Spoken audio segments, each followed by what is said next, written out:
Déclaration des 103 groupes armés congolais, candidats au désarmement volontaire et membres de la coalition CFA 64, Bukavu, le 18 mars 2020. Ici, le général Junior Moké Silubwe, porte-parole militaire de la CFA 64, 103 groupes armés de la coalition des forces de l'Alliance, article 64. Peuple congolais, le 6 décembre 2019, 103 groupes armés congolais ont signé et pris l'engagement solennel de déposer volontairement les armes sur l'ensemble du territoire de la République démocratique du Congo.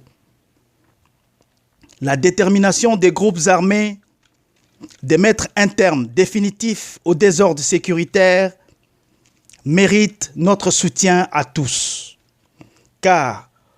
plus de 70% du territoire de la République démocratique du Congo demeure en effet à ce jour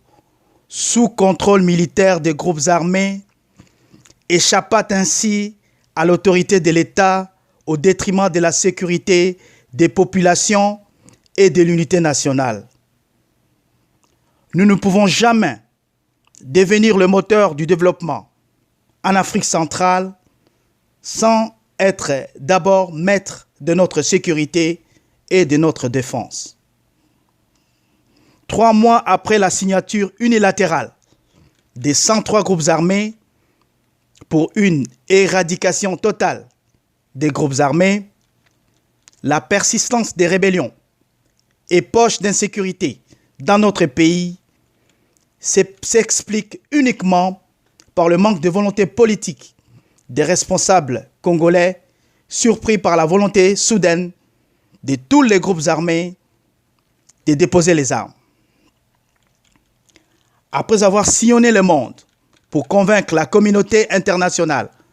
sur l'urgence d'accompagner les groupes armés vers une paix de braves à l'unisson, sans effusion de sang ni combat, la coalition CFA 64 rejette toute la responsabilité du retard du désarmement de tous les groupes armés sur notre propre gouvernement. En effet, depuis l'avènement du nouveau président de la République, un individu ou un groupe d'individus continue de faire ombrage au pouvoir militaire du président de la République, et ce, en violation de la Constitution. L'effet pour un lobby de l'ancien régime d'empêcher le président de la République d'assumer ses attributions constitutionnelles militaires est une prise d'otage de la sécurité nationale. C'est l'obstacle principal à l'accompagnement par l'État congolais du programme d'éradication pacifique totale des rébellions. Nous prenons à témoin le peuple congolais et interpellons le président de la République, commandant suprême des forces armées, à prendre ses responsabilités devant l'histoire en saisissant cette occasion exceptionnelle de mettre fin à toutes les rébellions dans notre pays sans effort militaire, financier ni perte en vies humaines. Car les expéditions militaires contre les groupes armés à $1 million par jour ne constituent-elles pas un gaspillage et un détour inutile face à la volonté claire et non équivoque de nos fils égarés dans la lutte armée contre l'État de déposer pacifiquement les armes? Mes chers compatriotes, au moment où tous les groupes armés congolais ambitionnent de mettre un terme définitif à la guerre par un désarmement concerté, volontaire, notre gouvernement n'a pas pour l'instant donné le meilleur de lui-même pour engager un dialogue direct et sincère avec les groupes armés. Notre gouvernement reste étonnamment très timide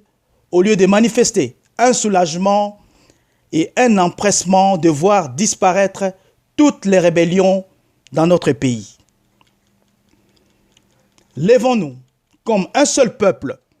pour ne pas laisser les groupes armés reprendre les opérations militaires